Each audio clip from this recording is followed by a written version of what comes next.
Breaking చూస్తున్నాం. Bhimavaram DSP జయసూర్యపై CM Chandrababu serious అయ్యారు. ముఖ్యమంత్రితో హోంమంత్రి అనిత, డీజీపీ భేటీ అయ్యారు. డీఎస్పీ జయసూర్య వ్యవహారంపై ప్రధానంగా చర్చ సాగింది. ఇప్పటికే డీఎస్పీ జయసూర్య వ్యవహారంపై జిల్లా ఎస్పీతో మాట్లాడారు ఉప ముఖ్యమంత్రి పవన్ కళ్యాణ్. తనకు అందిన ఫిర్యాదులపై చర్చించారు. సివిల్ తగాదాల్లో జోక్యం, పేకాట శిబిరాలపై ఉదాసీనత, ఓ పక్షానికి వత్తాసు పలకడం, కూటమి నేతల పేర్లు వాడుకుంటున్నారని తనకు ఫిర్యాదులు అందినట్టు పవన్ చెప్పారు. డీఎస్పీ జయసూర్యపై నివేదిక కోరారు. ఇదే అంశంపై సీఎం చంద్రబాబు ఫోకస్ పెట్టడంతో జిల్లా పోలీసులు ఉలిక్కిపడ్డారు.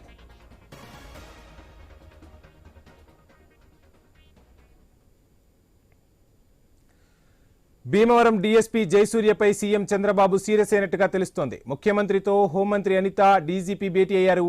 డీఎస్పీ జయసూర్య వ్యవహారంపై ప్రధానంగా చర్చ సాగింది. ఇప్పటికే డీఎస్పీ జయసూర్య వ్యవహారంపై జిల్లా ఎస్పీతో మాట్లాడారు డిప్యూటీ సీఎం పవన్ కళ్యాణ్. తనకు అందిన ఫిర్యాదులపై చర్చించారు. సివిల్ తగాదాల్లో జోక్యం, పేకాట శిబిరాలపై ఉదాసీనత, ఓ పక్షానికి వత్తాసు పలకడం, కూటమి నేతల పేర్లు వాడుకుంటున్నారని తమకు ఫిర్యాదులు అందినట్లు పవన్ చెప్పారు. డీఎస్పీ జయసూర్యపై నివేదిక కోరారు. ఇదే అంశంపై సీఎం చంద్రబాబు దృష్టి సారించడంతో ఒక్కసారిగా జిల్లా పోలీసులు ఉలిక్కిపడినట్టుగా తెలుస్తోంది.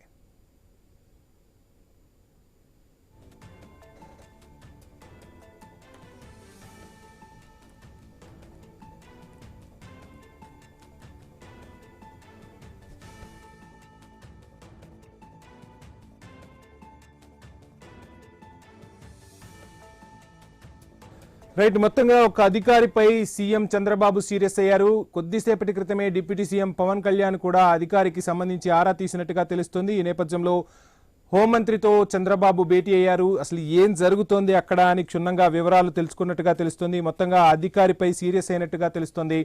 ఎక్కడా కూడా లా అండ్ ఆర్డర్ విషయంలో కానీ ప్రజలను ఇబ్బంది పెట్టే కార్యక్రమాలు ఎవరు చేపట్టినా ఉపేక్షించే ప్రసక్తే లేదని సీఎం చంద్రబాబు మొదటి నుంచి చెప్పుకొస్తున్నారు. ఇక భీమవరం డీఎస్పీ జయసూర్య వ్యవహారంపై సీఎం, డిప్యూటీ సీఎం ఆరా తీయడంతో మొత్తంగా జిల్లా యంత్రాంగం అంతా ఒక్కసారిగా ఉలిక్కిపడిన పరిస్థితి. హోంమంత్రి, డీజీపీకి ఫోన్ చేసి వివరాలు సేకరించినట్టుగా కూడా తెలుస్తోంది.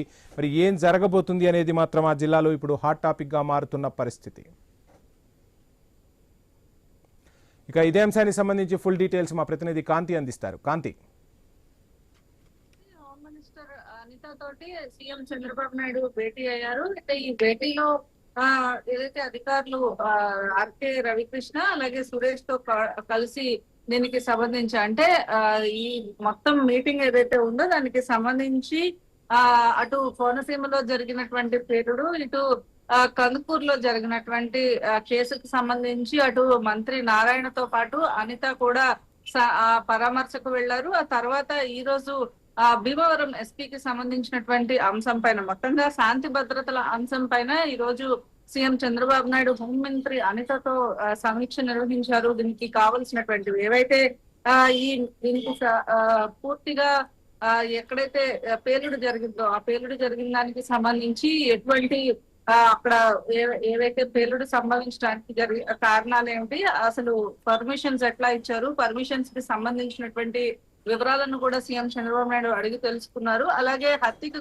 సంబంధించినటువంటి వివరాలు ఏవైతే ఉన్నాయో అటు టీడీపీకి సంబంధించి నాయకుడు, జనసేన సంబంధించినటువంటి వ్యక్తిని హత్య చేసినట్లుగా కూడా ఆరోపణలు ఏవైతే ఉన్నాయో దానికి సంబంధించి అతన్ని అరెస్ట్ చేసినప్పటికీ కూడా కుటుంబ సభ్యుల్లో ధైర్యం నింపేందుకు ఇప్పటి వరకు ఆ రోజు వరకు ఎవరు వెళ్ళకపోవడంతో సీఎం చంద్రబాబు నాయుడు ఆదేశాలతోటి మంత్రులంతా కూడా అక్కడికి వెళ్ళడము, అలాగే అన్ని పార్టీల నాయకులు వెళ్లి వారికి ఒక భరోసా నింపడము, అలాగే పార్టీ తరపు నుంచి ప్రభుత్వం తరపు నుంచి ఖచ్చితంగా న్యాయం చేసే వరకు చెప్తామని చెప్పారు. ఈ నేపథ్యంలో ఈ అంశాలన్నిటిపైన కూడా సీఎం చంద్రబాబు నాయుడు ఏదైతే శాంతి భద్రతల అంశం పైన మంత్రి అనిత అలాగే అధికారులు ఏదైతే ఈ కేసులకి సంబంధించినటువంటి అధికారులతోటి భేటీ అయి కొన్ని వివరాలన్నింటినీ కూడా తీసుకున్నారు. అంశం.